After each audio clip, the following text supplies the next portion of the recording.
Mining in the East Kent coalfield is linked arm in arm with the railways, and it always has been. Coal was first discovered in Kent in 1890 during excavation works for the first attempt at a channel tunnel at Shakespeare Cliff. The first coal mine in Kent was Shakespeare Colliery, taking over the very channel tunnel works that originally found coal in the first place once the project fell through, and sinking of the first shaft began in 1896. Unfortunately, they encountered water, which would prove to be a problem throughout the entirety of the mine's lifespan. By 1907, the colliery was producing 8 tonnes of coal a day, but this wasn't even enough to power the colliery's own machinery, and so the mine was led to closure in 1909. It had a short renaissance from 1910 to 1915, but eventually was scrapped in 1918. Thus ended the first coal operation in Kent, which was directly initiated by the ambition of the railways to build a tunnel to France. When talking about railways in the East Kent coalfield, there are 2 very important men to mention. Arthur Burr was the man who almost single-handedly kept the East Kent coalfield alive for its first 20-odd years of operation. He is the man that was responsible for the colliery at Shakespeare Cliff, and despite its failure, he opened another 5 collieries between 1904 and 1910. None of his collieries produced commercial coal until 1912, but he managed to be crafty and showed profits, leading to an inferred demand for transport. With this, the East Kent Light Railway was proposed, and then constructed between 1911 and 1917. It was part of the light railway network built up and down the country by Colonel Stevens. Construction of the line was tense, with many issues. While Stevens and others had extensive plans for a railway network in the East Kent coalfield, this never came to fruition. But, through Stevens' own hard and often unpaid work, a limited network emerged. The line was originally intended to link the coalfield to a coal port at Richborough, but delays and issues in construction, along with the need for a line to provide materials to the collieries being built at Tilmanstone and Guildford, meant that construction began from Shepherdswell to provide a link to the London, Chatham and Dover's line. This line was temporary and was completed by the end of 1911.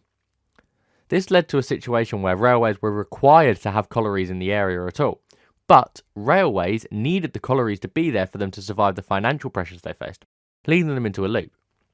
Arthur Burr's craftiness eventually caught up with him in 1914, leading the railway to take over its own construction in 1916, as it was previously built by one of Burr's companies.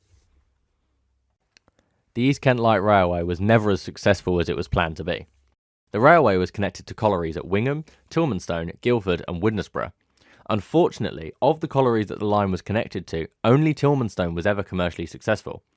Having a ropeway built to it from Dover Harbour spelled trouble for the railway, except this ropeway struggled to find success, with the coal mostly being sold to London, as it could not find a place in the export market, therefore allowing the line to continue operation. Although the success of Tilmanstone did allow the main line to remain open and in use until 1986, this was the main use of the railway. As with the other collieries never materialising into anything commercially viable, only the portion between Tilmanstone Colliery and the junction with the South Eastern and Chatham Railway main line was used regularly for coal freight. This meant that the once planned to be sprawling network ended up being a short branch between the mainline railway and Tilmanstone Colliery, with other traffic carried on the other parts of the line. While fire clay and gravel were carried from time to time, this was nowhere near the original intent of the line. General goods such as fruit and vegetables were carried often when they were in season, as the line provided a good connection to the outside world from the communities which it served. But this was not what it was originally intended to do. The line was in practice shut in 1984, with a useful lifespan of 73 years. Other collieries got their rail connection from the more traditional main lines in Kent. Notably, Snowdown Colliery was connected to the London, Chatham and Dover Railways line, and Betsanger Colliery was connected to the Deal and Dover Joint Railway, now known as the Kent Coast Line.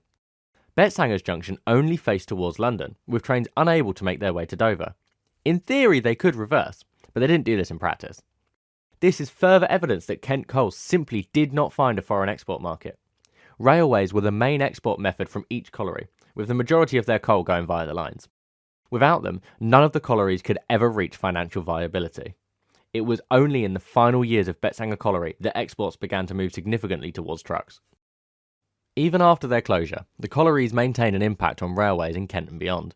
The same lines that once hosted noisy Class 47s, Class 33s and more now play host to fast and quiet South Eastern Railway passenger trains whizzing up and down the coast into London. The East Kent Railway is now a heritage railway, from Shepherdswell to Eythorne, serving a reminder of Kent's once prosperous industrial railways. Most impactful is the experience that miners gained while working in the collieries.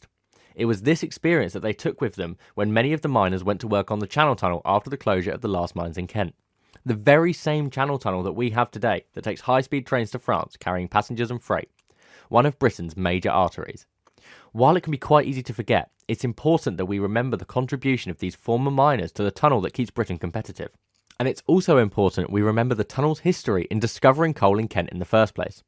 High Speed 1 was later constructed, just skirting around the edge of the former East Kent coalfield to carry high-speed trains from London down to Kent and straight through the tunnel. The side effects of this were that high-speed trains could join the line at many points, increasing the speed of travel to London for the majority of Kent. Nowadays, the final remaining former miners from Kent can be found working on the Jubilee Line extension of the Tube in the 90s or the Elizabeth Line project that recently completed. Mining and miners in Kent ended exactly where they started, with the railways. Thank you for listening to this audio guide. As you may already know, this audio guide forms part of a wider project exploring the history of railways in the East Kent coalfield.